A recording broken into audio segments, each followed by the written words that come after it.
মানে আপনি যদি মনে করেন টাকা পয়সা না থাকা মানে হচ্ছে আমি অনেক বড় আল্লাহওয়ালা, ফকির মানে আল্লাহওয়ালা, মিসকিন মানে হচ্ছে আল্লাহওয়ালা, নো। কাদাল ফাকরু ইয়াকুনা কুফরান, দারিদ্র মানুষকে কাফের বানিয়ে দেয়। টাকা কম থাকলে মানুষের মধ্যে কি ঢুকে? কুফরি ঢুকে। বাংলাদেশের প্রেক্ষাপটে আপনি দেখবেন সবচেয়ে বেশি নামাজি কি রিক্সাওয়ালার আর কাজের বুয়ারা, আর যারা ইয়েতে থাকে ওই যে বস্তি থাকে তারা সবচেয়ে বড় আল্লাহওয়ালা। তো সবচেয়ে বড় আল্লাহওয়ালা কি এরা? আপনি তাদেরকে মসজিদে কোথাও খুঁজে পাবেন? একজন মসজিদে খুঁজে পাবেন না। দেখবেন এরা মসজিদে না, এরা দিনও বোঝে না, ইসলাম বোঝে না, কিচ্ছু বোঝে না। তার মানে দারিদ্র মানুষকে কাফের বানিয়ে দেয়। দারিদ্রের কারণে সে ইসলাম বুঝতেই পারে না। দারিদ্র থাকলে মানুষ আল্লাহর ইবাদত করতে পারে না। সে কারণে দারিদ্রের সাথে ফাইট করতে হবে আপনাকে। আলী রাদিয়াল্লাহু বলেছেন, দারিদ্র যদি কোনো মানুষের নাম হইতো তাহলে ওই লোকের আমি জবাই করে ফেলতাম। দারিদ্র যদি কোনো মানুষের নাম, তো পভার্টি যদি কোনো মানুষের নাম, তাহলে আমি ওর হত্যা করে ফেলতাম, যে ওর বাঁচে থাকা উচিত না, কারণ ও থাকলেই মানুষ কষ্ট পাবে। অথবা এই কারণে আমি তাকে হত্যা করে ফেলতাম। কেবল আপনি বলবেন যে মানে আল্লাহওয়ালা হুজুর মানে হচ্ছে কি পিছন দিক থেকে জামাটা মানে জীবনে কোনোদিন আয়রন করেন না, এরকম উঠতে উঠতে একেবারে কোমর পর্যন্ত উঠে গেছে আপনার মাঝে এরকম। অথবা তিনি পান খেতে খেতে এরকম পড়তে পড়তে জামার মধ্যে গিয়ে পানের চিপি পড়েছে, বা আপনার কি বলে এটাকে রস পড়েছে, এখন এখানে জামাতের রস দেখা যায়। অথবা তিনি ভিক্ষা করবেন যে আল্লাহুম্মা সাল্লি আলা মুহাম্মদ, আমার একটু টাকা পয়সা দেন। আপনারা মনে করছেন যে একজন আল্লাহওয়ালা দিনদার মানুষ সে ভিক্ষুক? দিনদার মানুষ হচ্ছে কি তিনি একেবারে দুনিয়ার মধ্যে তার কোনো মানে দুনিয়ার সাথে কোনো সংস্পর্শ নাই। আমরা মনে করি জহুদ মানে যে লোকটা খুবই আল্লাহওয়ালা, মানে তার দুনিয়ার প্রতি কোনো ভালোবাসা নেই। এ লোক আল্লাহওয়ালা না, কেবল আল্লাহওয়ালা, আল্লাহরই বুঝে নেই, মানে আল্লাহর দিনই বুঝে নেই। আল্লাহ দিন বুঝে মানে হচ্ছে আল্লাহ রাসূল সাল্লাল্লাহু আলাইহি ওয়াসাল্লামের চেয়ে স্মার্ট কে ছিল? স্মার্ট ম্যান মানে স্মার্ট প্রফেট, এর চেয়ে স্মার্ট কেউ ছিল না। রাসূল সাল্লাল্লাহু আলাইহি ওয়াসাল্লাম তিনি সম্পদের কি মালিক ছিলেন না? অবশ্যই ছিলেন সম্পদের মালিক। আপনি খাদিজাতুল কুবরা রাদিয়াল্লাহু তাআলা আনহা, তিনি যখন রাসূল সাল্লাল্লাহু আলাইহি ওয়াসাল্লামকে বিয়ে করেন, খাদিজাতুল কুবরা তো মিলিয়ন অফ তার টাকা ছিল, টাকা কই? এগুলো সব তিনি রাসূল সাল্লাল্লাহু আলাইহি ওয়াসাল্লামকে দিয়ে দিয়েছেন। তিনি কি কাজে খরচ করেছেন that is a different issue, কিন্তু তিনি ফকির ছিলেন না, গরিব ছিলেন না, সেটা তিনি ছিলেন না, তার সম্পদ ছিল। জিবরিল এসে বললেন আমি এই উহুদ পাহাড়কে আপনার জন্য স্বর্ণে রূপান্তরিত করে দিই। তিনি বলছেন না, দরকার নেই, না দরকার নেই। রাসূলুল্লাহ সাল্লাল্লাহু আলাইহি ওয়াসাল্লাম, আপনি মুসলিমদের যদি উম্মার দিকে যদি তাকান, 10 জন যারা আশারে মুবাশশারা মানে জান্নাতের সুসংবাদ প্রাপ্ত সাহাবী 10 জন, এর মধ্যে 9 জনই ছিল ব্যবসায়ী। কয়জন ছিল ব্যবসায়ী? 9 জনই ছিল ব্যবসায়ী। এই উম্মার সবচেয়ে বড় ব্যক্তির নাম কি বলেন তো? রাসূল সাল্লাল্লাহু আলাইহি ওয়াসাল্লামের পরে আবু বকর রাদিয়াল্লাহু তাআলা কত বড় ব্যবসায়ী ছিলেন, কি পরিমাণ কৃতদাসকে মুক্ত করে দিয়েছেন তিনি তার টাকা দিয়ে কিনে। এই উম্মার 2 নম্বর ব্যক্তি হচ্ছেন ওমর রাদিয়াল্লাহু তাআলা, ব্যবসায়ী ছিলেন। এই উম্মার 3য় সবচেয়ে বড় ব্যক্তির নাম কি? ওসমান রাদিয়াল্লাহু তাআলা। সবচেয়ে নামই তো ওসমান গনি, মানে ওসমান ধনী, ওসমান দা রিচ, নামের অর্থ ওসমান দা রিচ। এইরকম মানুষে তিনি তারা ছিলেন। এবং এদের দিন প্রচারের ক্ষেত্রে 3 জন ব্যক্তির অবদান যদি সবচেয়ে বেশি হয়, একজন হচ্ছে খাদিজাতুল কুবরা রাদিয়াল্লাহু তাআলা, কারণ তার সম্পদ সব দিন প্রচারের জন্য কাজে লেগেছে। আরেকজন আবু বকর রাদিয়াল্লাহু তাআলা, দিন প্রচারে তার সম্পদ সবচেয়ে বেশি কাজে লেগেছে। আরেকজন ওসমান রাদিয়াল্লাহু, দিন প্রচারে তার সম্পদ সবচেয়ে বেশি কাজে লেগেছে। আরেকজন ব্যক্তির নাম বলতে হবে, তার নাম হচ্ছে আব্দুর রহমান ইবনে আউফ রাদিয়াল্লাহু তাআলা, সবচেয়ে বড় ধনী মদিনার। মক্কা থেকে গিয়েছেন কিন্তু ব্যবসায়ী, মদিনায় গিয়েছেন কিছুই তার নাই। একজন এর সাথে তার বন্ধুত্ব করে দেওয়া হয়েছে। তিনি তাকে গিয়ে বললেন যে তোমার সাথেও আমার বন্ধুত্ব, তো আমার ঘরের অর্ধেক তোমার দিয়ে দিই, এবং আমার যে মানে একটা ফ্যাক্টরি আছে এখান থেকে অর্ধেক দিয়ে দিই, বা আমার একটু এগ্রিকালচারাল ল্যান্ড আছে তোমাকে অর্ধেক দিয়ে দিই, বাকি অর্ধেক আমি চাষাবাদ করবো। বলে না, তোমার ঘরও আমার দরকার নাই, তোমার ল্যান্ডও আমার দরকার, তুমি একটু বাজার আমার দেখা দাও, বাজার কোন দিকে? তারা নিয়ে গেলেন বাজারে। বাজারে যাওয়ার পরে তিনি অন ক্রেডিট জিনিস নিলেন। অন ক্রেডিট মানে ওই যে লোকেরা তো দোকানে বসে তারা বিক্রি করতে, তিনি বলছেন ভাই তোমার জিনিসগুলো আমারে দাও, আমি বেচে তোমার টাকা দিই। কত করে দিতে হবে বলো? বলে এত এত করে। এবার তিনি এগুলো নিয়ে আসলেন, ফেরি করে বেচতেছেন, ওই বাজারে তিনি বিক্রি করছেন। বাজারে ফেরি করে বিক্রি করে উনি এক জায়গায় বসে থাকতো, উনি ফেরি করে বিক্রি করতেছেন। আপনি ওইখানে দোকানে গিয়ে এটা পাওয়ার আগে আপনি ওই রাস্তায় পেয়ে গেছেন, তাহলে আপনি তার কাছ থেকে কিনে নিলেন। নিচে হচ্ছে 10 টাকার জিনিস, বেচতে হচ্ছে 20 টাকা। আর কয় টাকা লাভ হয়েছে তার? 10 টাকা। এই যে পুঁজি তৈরি হয়ে গেল। এরপরে মদিনা তিনি 1 নম্বর ব্যক্তিতে পরিণত হয়েছে, 1 নম্বর ধনী তিনি। অথচ শুরু করছেন কি দিয়ে? জিরো দিয়ে, আইডিয়া তিনি ব্যবসা করেছেন। এবং তিনি জান্নাতের সুসংবাদ প্রাপ্ত সাহাবী। লাউ কানাল ফাকরু রাজুলান লাকাতালতুহু, যদি দারিদ্র কোনো ব্যক্তির নাম হতো তাহলে ওই লোকের দায়কে আমি হত্যা করে ফেলতাম। দারিদ্র এটা ইসলাম কোনোদিন এটাকে সেলিব্রেট করে না, যে ঠিক আছে তুমি দরিদ্র এবারে তোমার আমি সালাম দেবো। নো, কেন তুমি দরিদ্র হলা? ওমর রাদিয়াল্লাহু তাআলার কাছে কোনো লোক গেলে তিনি তাকে বলতেন তুমি করো কি? বলে কোনো কাম করি না। বলে যাও আমার কাছ থেকে সরো, যে দুনিয়ার কামও করেন আখিরাতের কাছে অথর্ব স্টুপিড, এই স্টুপিড যেন আমার সামনে না আসে। কাজ করতে হবে।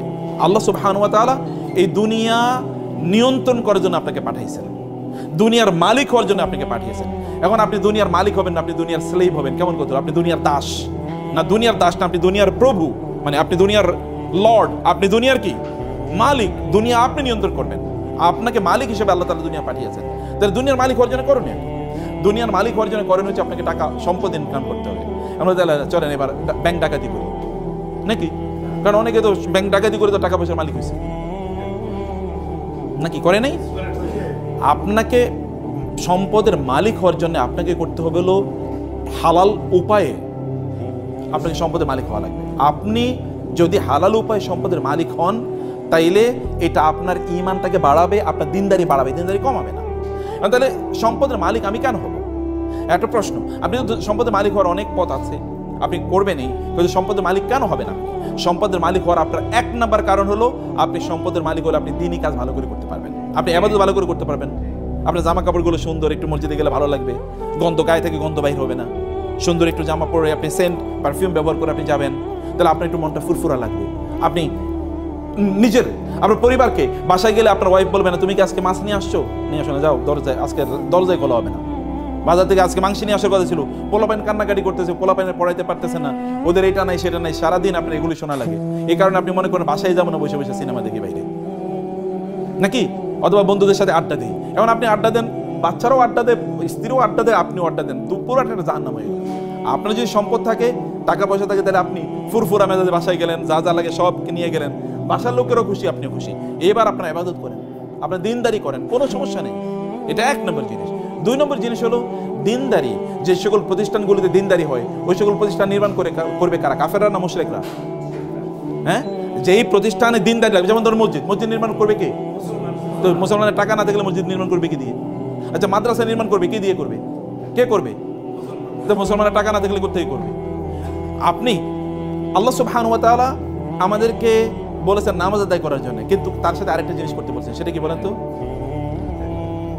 নামাজ আদায়, নামাজ পড়ো, যাকাত নাও, নামাজ পড়ো, যাকাত নাও, নামাজ পড়ো।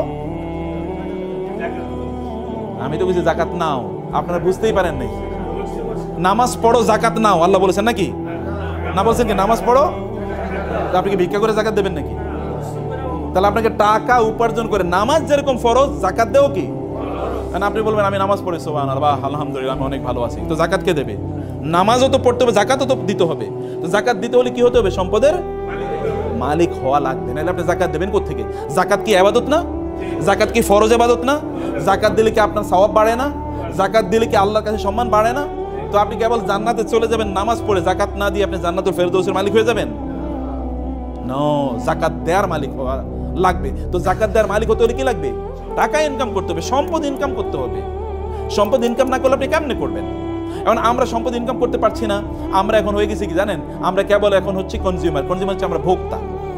যেমন দেখবেন আপনি, ওরা ইহুদিরা জিনিস বানাবে আপনি কিনবেন, খ্রিস্টানরা জিনিস বানাবে আপনি কিনবেন, আর আপনি খাইবেন, বলবেন আলহামদুলিল্লাহ, তৃপ্তি বল আলহামদুলিল্লাহ, সুবহানাল্লাহ, আল্লাহ খ্রিস্টানদেরকে আমাদের সেবক বানাইছে।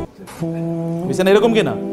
আপনি বলছেন খ্রিস্টানরা সেবক বানাইছে, আল্লাহ তাআলা খ্রিস্টানদেরকে ইহুদিদেরকে আপনাদের সেবক বানাইছে, ওরা জিনিস বানায় আর আপনি খান বসে বসে, আর আপনি বুঝেনই না যে আপনি সব ওদেরকে দিয়ে দেন, আপনি ওদের দাসে পরিণত হয়ে গেছেন, আপনি ওদের কৃতদাসে পরিণত হয়ে গেছেন। আপনি বলেন যে আপনি অনেক ভালো আছেন, কিন্তু আপনাকে যদি বলা হয় আপনি কি আমেরিকা যাবেন, বলে ভাই প্রয়োজনে সেজদা দিব তারপর আমেরিকা যাবো। এই পৃথিবীর মানুষের সবচেয়ে স্বপ্নের জায়গা কোনটা? ইউরোপ, আমেরিকা না? দেখেন না বাংলাদেশের লোকেরা, তারা হারাম কি হালাল কি কোনো কিছু বাঁচে না, তারা ইউরোপে যাবে।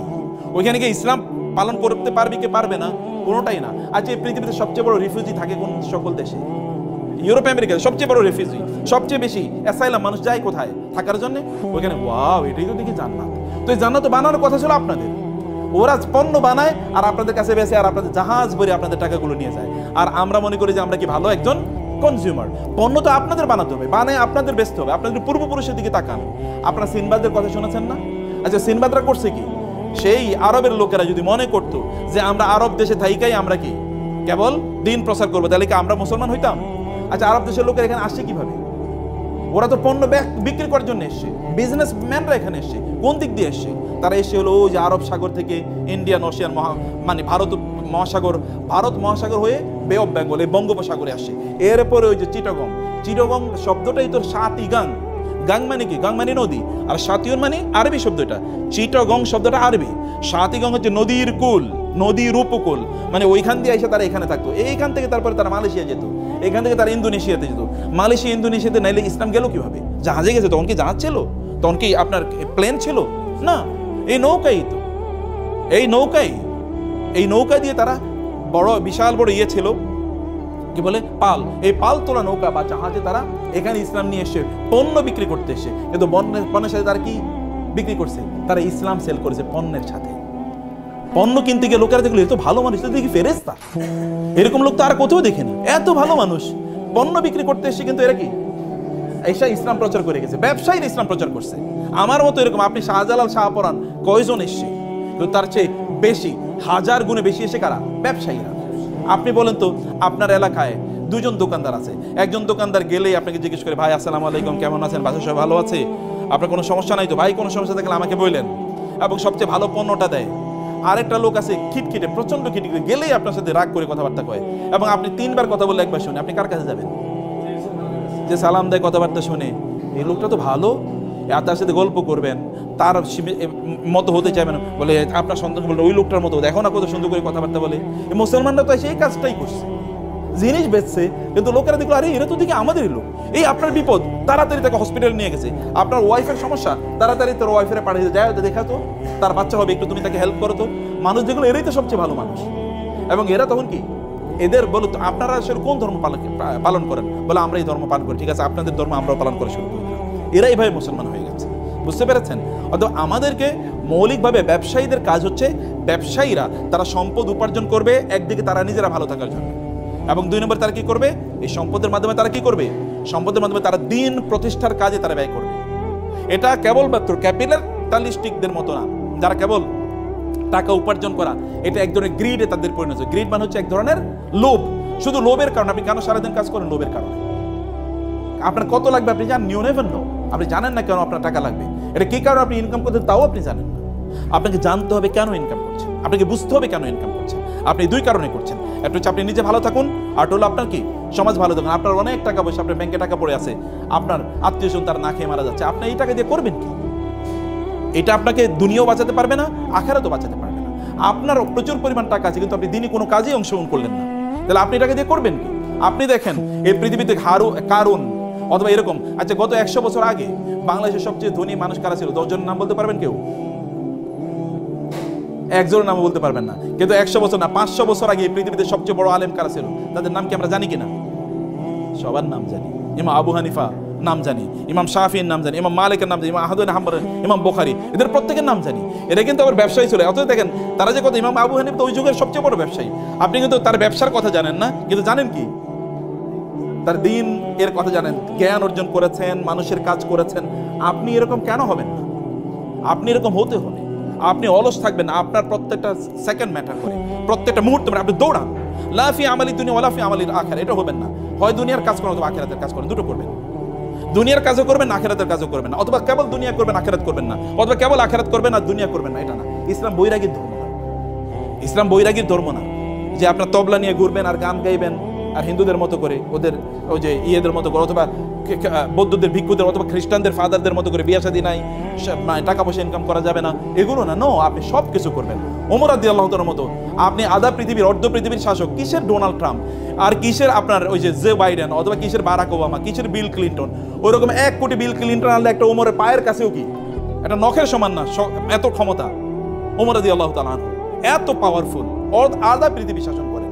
তো তারপর রাতের বেলা কি নামাজে তাহাজ্জুদের মধ্যে দাঁড়ায় কাঁদেন, আল্লাহ তুমি কি আমাকে ক্ষমা করে দিয়েছো নাকি ক্ষমা করো নাই?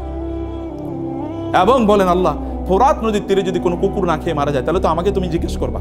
এবং এই কারণে লোকদেরকে বলেন খবরদার কোনো কুকুরের যেন না খেয়ে না থাকে, কোনো কুকুরের খাবারের জন্য এরকম না হয় তাকে প্রোভাইড করা না, তা অবশ্য প্রোভাইড করতে হবে, তা নিশ্চিত করতে হবে।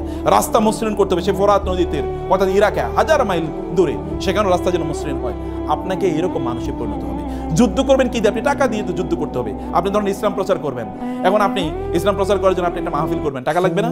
এবার ভিক্ষা করবেন।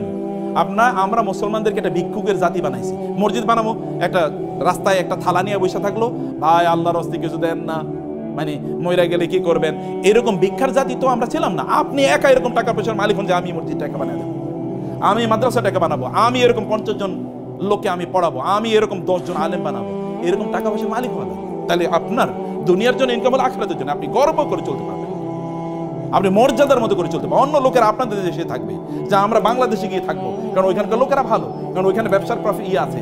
তখন আপনি আমেরিকা গিয়ে পালিয়ে থাকবেন না, অথবা দিল্লিতে বলবেন না যে ওইখানে গিয়ে থাকি, ওইটা আমার বাপদাদার বাড়ি, পালিয়ে ওইখানে চলে যায়। এটা আপনি তখন মনে করবেন, আপনি মনে করেন না আমার বাপদাদার বাড়ি এটা, আমি এখানে থাকবো, আমি এগুলোকে নিয়ন্ত্রণ করবো। You will have to do it. আপনার নিজকে সম্পদের মালিক হওয়া লাগবে, আপনার নিজকে ব্যবসায়ীতে পরিণত করতে হবে, এবং আপনি সম্পদের মালিক হবেন এই দুটো পারপাসকে সামনে রেখে, এই দুটো পারপাসকে সামনে রেখে। এবং তাইলে আপনি দেখবেন যে আপনি ওয়াইদু লাহুম মাসতাতাতু মিন কুওয়াতিন ওয়া বিররিবাতিল খাইলি, আল্লাহ তাআলা রাসূলকে বলেছেন আপনি ওদের বিরুদ্ধে যুদ্ধ করার জন্য ঘোড়ার আস্তাবল তৈরি করুন। এখন ঘোড়ার আস্তাবল কেন তৈরি করে, কি দিয়ে তৈরি করে বলেন? ঘোড়ার আস্তাবল মানে আপনার সবচেয়ে ভালো দামি ঘোড়া এখানে উৎপাদন করা লাগবে। আবার গাড়ির দামি ঘোড়া উৎপাদন করলে ঘোড়ার খাবার দেওয়া লাগবে না? খাবার আপনাকে তার মানে আলাদা কি, এই যে মানে বিভিন্ন প্রাণীর যে খাবার, এগুলোকে ফিস্ট না ইয়ে বলে, হ্যাঁ, এই যে বিভিন্ন এগুলো আপনার ফিস্টের জন্য আপনাকে আলাদা ফ্যাক্টরি ডেভেলপ করা লাগবে। আবার এগুলো ধরেন রোগ আছে, রোগের চিকিৎসা করার জন্য কি আলাদা এই যে ভেটেরিনারি সিস্টেম আপনাকে ডেভেলপ করা লাগবে। আবার এগুলোকে বিক্রি করার জন্য আলাদা বাজার ব্যবস্থা তৈরি করতে হবে, চেন মার্কেট মানে সাপ্লাই চেন ম্যানেজমেন্ট আপনাকে তৈরি করতে হবে, আপনাকে আলাদা দক্ষ লোক তৈরি করতে হবে। এটা হিউজ ইন্ডাস্ট্রি। আল্লাহ তার রাসূলকে বলছেন মদিনা ইন্ডাস্ট্রি ডেভেলপ করুন, কারণ এটা অ্যাগ্রারিয়ান ইকোনমি, ওখানে কেবল এগ্রিকালচারাল প্রোডাকশন হয়, এগ্রিকালচার তো থাকবে, তার পাশাপাশি ইন্ডাস্ট্রি তৈরি করেন। 1500 বছর আগে আল্লাহ রাসূলকে বলছেন ইন্ডাস্ট্রি তৈরি করেন, আর আমরা 1500 বছর আগে পরে এসে আমরা কোনো ইন্ডাস্ট্রি ডেভেলপ করলাম না। আপনি ডেভেলপ করা লাগবে, সমাজের মানুষের জন্য কাজ করতে হলে আপনাকে সম্পদের মালিক হওয়া লাগবে। কিন্তু সম্পদ যেন আপনার অন্তরে না চলে যায়। সম্পদ থাকবে কোথায়? হাতে থাকবে সম্পদ, কিন্তু অন্তরে থাকবে কি আল্লাহ। আল্লাহ থাকবেন অন্তরে, হাতে থাকবে সম্পদ, এর মাধ্যমে গোটা পৃথিবীর মালিক আমরাই হয়ে যাব। আমাদের পূর্বপুরুষরা প্রায় 1200 বছর একচ্ছত্রভাবে গোটা পৃথিবী চালাইছে। আপনাদের বাপদাদারা, ভালো করে শুনেন, আপনাদের বাপদাদা মানে কি? আমাদের পূর্বপুরুষরা।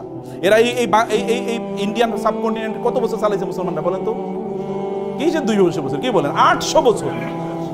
এই ইন্ডিয়া মুসলমানদের অধীনে, মোগলদের অধীনে, এটা 800 বছর ছিল, 800। ইউরোপ, এই যে আজকে যে ইউরোপ দেখতে পাচ্ছেন আপনারা, এত ইন্ডাস্ট্রিয়াল ডেভেলপমেন্ট, এই পুরো ইউরোপ তৈরি করছে মুসলমানরা। ইউরোপের লোকেরা আগে বছরে তারা 2-3 দিন গোসল করতো, যেমন শাহবাগীরা বছরে 1-2 বার গোসল করে। অথবা দেখবেন আপনি হিন্দুরা, ওরা মনে করে গোসল কম করা ভালো। বুঝতে পেরেছেন? এটা ইউরোপিয়ানদের, এটা তাদের ইয়ে ছিল যে গোসল কম করলে আল্লাহ ওয়ালা হওয়া যায়। এটা আমি একটু বুদ্ধিজীবী টাইপ। এবং ওরা নারীদেরকে, এখানকার হিন্দুদের মধ্যে ওদের নারীদেরকে ওরা জীবন্ত হত্যা করতো। স্বামী মারা গেছে, এই মহিলারা বাঁচিয়ে রাখার দরকার নেই। এবং রাস্তাঘাট সব অন্ধকারের মধ্যে জীবনযাপন করতো। মুসলমানরা ওইখানে গিয়ে তারা বলছেন রাস্তা হবে, রাস্তার মধ্যে কি এই যে নিয়ন লাইট এখন দেখছেন না, এটা মুসলমানরা এখন থেকে 1200 বছর আগে তৈরি করছে। মুসলমানরা এখন ইউরোপের বাড়িঘরগুলো দেখবেন মুসলমানদের, ওই আলহামরা, আপনারা ইন্টারনেট যদি ঘাটতে বুঝেন তাহলে আলহামরা বলে একটা সার্চ দেবেন। আলহামরা এটা স্পেনের প্রাসাদের নাম আলহামরা। এই আলহামরার মতো করে এখন ইংল্যান্ডের সকল বাড়িগুলো আলহামরার মতো, মানে ওইখান থেকে ওরা শিখেছে architecture, building technology, civil engineering, mechanical engineering, এগুলো সব মুসলমানদের অবদান। মেডিকেল সায়েন্স মুসলমানদের, ফুল মেডিকেল সায়েন্সটা মুসলমানরা ডেভেলপ করছে, যেটাকে ইবনে সিনা বলা হয়, he is father of medical science. এবং এই যে ওষুধ বানানোর ফুল পদ্ধতিটা মুসলমানদের আবিষ্কার, কেমিস্ট্রি পুরোটা মুসলমানদের আবিষ্কার, ফিজিক্স পুরোটা মুসলমানদের, নিউটন এটা তো মুসলমানদের সূত্র চুরি করে জাবের ইবনে আল হাইসামের সূত্র 450 বছর আগে, 450 বছর আগে জাবের ইবনে হাইয়ান এই সূত্র দিয়েছে। ওই সূত্র চুরি করে তারপরে নিউটনের সূত্র বানাইছে। এখন এই কথা তো আমরা বলতে পারি না, কারণ আমরা তো এখন কি, এখন হচ্ছে আমরা দুর্বল। আমরা এই কথা বললে মানুষ বলে এটা পাগল। আমাদের সন্তানরাই তো বিশ্বাস করবে না, আমাদের সন্তানরাই বিশ্বাস করবে না। অথচ পৃথিবীর এখনো মুসলমানদের হাতে প্রায় 70,000 এরকম বিজ্ঞানের বই আছে, যেগুলো যদি এখন অনুবাদ করা যেত তাহলে গোটা পৃথিবী ম্যাচ মারে চলে যেত। কিন্তু কে করবে? এখন তো মুসলমানরা কেবল খায় দায় ফুর্তি করো। আপনার টাকা হলে আপনি ইউরোপে গিয়ে একটা ট্যুর দিয়ে আসবেন, যে ওইখানে যাই, তাই না? কারণ ওইখানে গেলেই তো এখনো মুসলমানরা ধরেন 40,000 ফিট উপরে উঠার পরে, এরপরে ওই যে আপনার বিমান বালাকাটাকে বলে লাল পানি আছে, লাল পানি আছে, এই আশপাশে তাকায়, কেউ দেখা যায় পরিচিত কেউ একটু লাল পানি দাও, কারণ বাসায় দেশে খাইতে পারে না, ওইখানে গিয়ে একটু লাল পানি খায়। এই চরিত্রওয়ালা মুসলমানকে দিয়ে কি হবে? আপনাকে চরিত্রবান হওয়া লাগবে। টাকা পয়সার মালিক হন, গোটা পৃথিবী নিয়ন্ত্রণ।